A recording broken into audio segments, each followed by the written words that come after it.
Seguimos, amigos, en Valor Agregado y como lo anunciamos vamos a recibir a Gonzalo Leggini y vamos a hablar de las negociaciones Mercosur-Unión Europea para un acuerdo comercial que tiene la cumbre en estos momentos, esta semana, en Brasilia, Brasil. Gonzalo, muchas gracias por acompañarnos y si te parece vamos a hablar de estas negociaciones, pero vamos a empezar hablando de los lácteos, porque se sumó la discusión en estas últimas horas, la intención de la Unión Europea de acceder a nuevos mercados con los lácteos europeos, algo que ya se preveía hace algunos años atrás. Buenos días.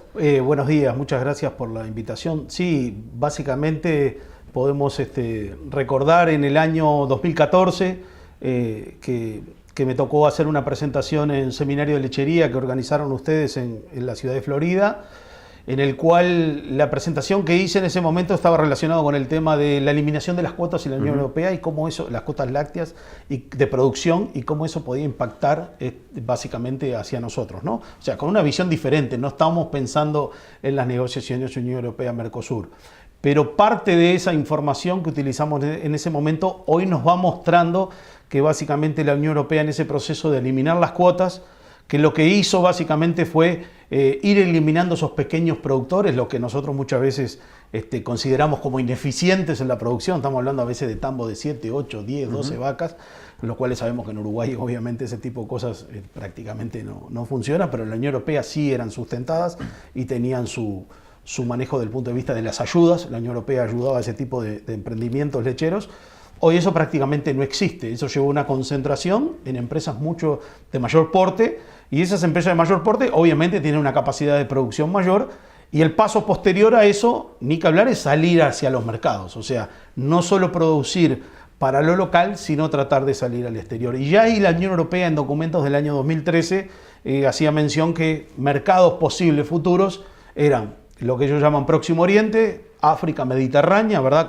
La Unión Europea tiene un mayor relacionamiento con esos países, y Mercosur. O sea, ya ahí nos estaba mostrando que su intención en algún momento era tratar de llegar a estos mercados. O sea, sinceramente cuando escuché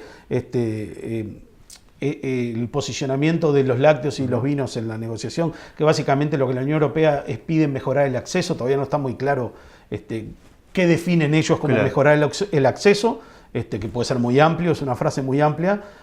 Obviamente no me llamó mucho la atención porque ya uno podía percibir que ese tipo de cosas podían estar arriba de la mesa, más cuando se trancó el tema de la carne, y obviamente la Unión Europea también tiene que poner algún factor para negociar y contrabalancear esa negociación de la carne, ¿no? Claro, pero era un camino entonces que hace ya varios años estaba predefinido y bueno, y hoy se hace realidad, digamos. Sí, yo creo que hoy la Unión Europea nos muestra que ese camino es el camino que fue diseñando hace tiempo atrás. Obviamente cuando la Unión Europea hablaba de estos nuevos mercados, no hablaba de las negociaciones. En el año 2012, 2013, cuando son la mayoría de los documentos, las negociaciones de Unión Europea y Mercosur estaban en un impasse bastante fuerte, ¿no? Se estaba avanzando lentamente, ¿no? Pero creo que es parte de un proceso, ¿no? Con lo cual, obviamente para nosotros tenemos que tenerlo en cuenta, porque ellos han cambiado su estructura productiva y ahora tienen esa estructura productiva con empresas de mayor porte.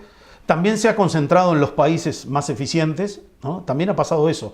No solo hay una concentración de productores, sino que a su vez la concentración de la producción se da en los países que son más eficientes. Por ejemplo, hay países que han perdido mucha capacidad de producción, por poner un caso, por ejemplo, España, ¿no? Que era uno de los países que tenía muchos pequeños productores también, que todos esos, en muchos casos la Unión Europea lo que fue haciendo fue prejubilándolos a muchos por un tema generacional, claro, ¿no? Y actualmente dentro de estas negociaciones, donde Europa quiere ahora nuevamente imponer o mejorar el acceso para los lácteos, también hay otro tema dentro de los lácteos que están en juego, que son las denominaciones de origen, que eso va a perjudicar o puede perjudicar a futuro, en este caso Uruguay. Sí, acá tiene como varias puntas el tema que tú decís. La Unión Europea maneja... Es bastante complejo. Sí, maneja el tema de la indicación geográfica, maneja el tema de las denominaciones de origen protegida, lo que se llaman los DOP.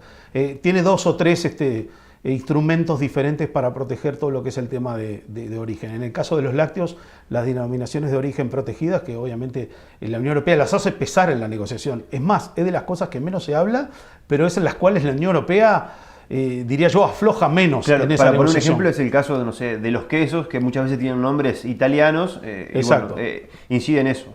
Sí, además, ¿por qué tiene varias puntas? Porque no solo incide en la negociación Unión Europea-Mercosur, sino también incide cuando vos exportás ese mismo producto a otros países. Muchas veces esos tratados finales llevan a que vos ya no puedas seguir haciendo eso. Entonces, por ejemplo, si hoy hay una empresa láctea que vende un queso, como tú decís, con un nombre italiano a otro país, que no tiene nada que ver la Unión Europea, por ejemplo, las exportaciones a Brasil. Por ejemplo, exportamos a Brasil un queso que tenga un nombre que esté protegido como denominación de origen, y eso no tiene nada que ver con la negociación Unión Europea-Mercosur. Sin embargo, se ve afectado. O sea, entonces, eso también tiene un tema desde el punto de vista comercial también. Imagínense alguien que genera una corriente exportadora con un producto, con un nombre, con un modelo o como fuere, con una estrategia comercial, y hoy esa estrategia la tengo que cambiar y empezar de vuelta en algunos casos. Claro. Te llevo más a lo general de estas negociaciones. ¿Cómo estás observando las negociaciones entre el Mercosur y la Unión Europea? A ver, los últimos mensajes que tenemos básicamente de las dos partes, yo creo que es un mensaje positivo. Yo creo que se va a poder llegar a un acuerdo final.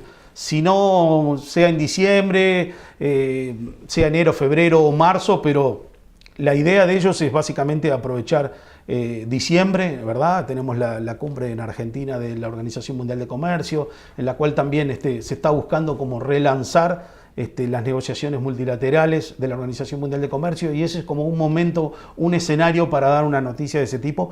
Pensemos que un acuerdo comercial entre la Unión Europea y el Mercosur, yo creo que es uno de los acuerdos más importantes de lo que se cierra en este planeta en los últimos años. O sea, no le podemos bajar el nivel de importancia que tiene, ¿no? Es un cambio muy importante a nivel comercial global. Y para el Mercosur ni que hablar, porque las negociaciones comerciales del Mercosur y sus resultados, porque una cosa es lo que el Mercosur negocia y otra cosa es la que cierra, sabemos y todos tenemos claro que en los últimos 20 años las negociaciones han sido muy exiguas. Hemos cerrado algún acuerdo con Israel, con Egipto, y con algún otro país más, pero básicamente nos falta esa negociación. El broche de oro sería una negociación de porte como la Unión Europea, con un mercado de más de 500 millones de personas, ¿no? Claro, dentro de esas discusiones, si se llega quizás al mismo puerto, tanto acá en esta cumbre o la próxima de diciembre, o más adelante, enero o febrero, ¿qué procesos restarían?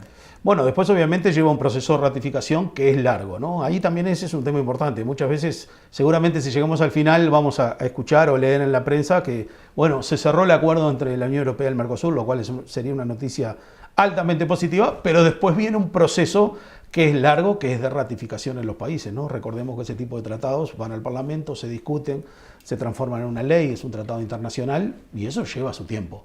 Claro, lo tienen que ratificar en el Mercosur y también en Europa. Y también en la Unión Europea, sí.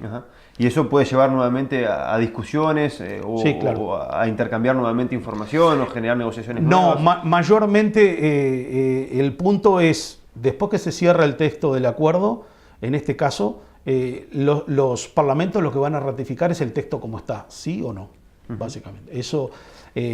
porque si no, imagínate que sería muy engorroso si los textos fueran los parlamentos y cada parlamento le quisiera hacer cambios a ese texto. Eso llevaría a algo imposible de determinar entre 28, casi 27 países, porque estamos negociando y no queda muy claro si con el Reino Unido sí o no, y los 4 del Mercosur. O sea que en los parlamentos básicamente lo que van a poder hacer es discutirlo y ratificarlo, sí o no. Gonzalo, muchísimas gracias. Vamos a ver cómo siguen las negociaciones y qué pasan dentro del capítulo agrícola con los lácteos, con la carne y también con el arroz. Muchas gracias. Gracias a ustedes. Amigos, hacemos una pausa y enseguida continuamos.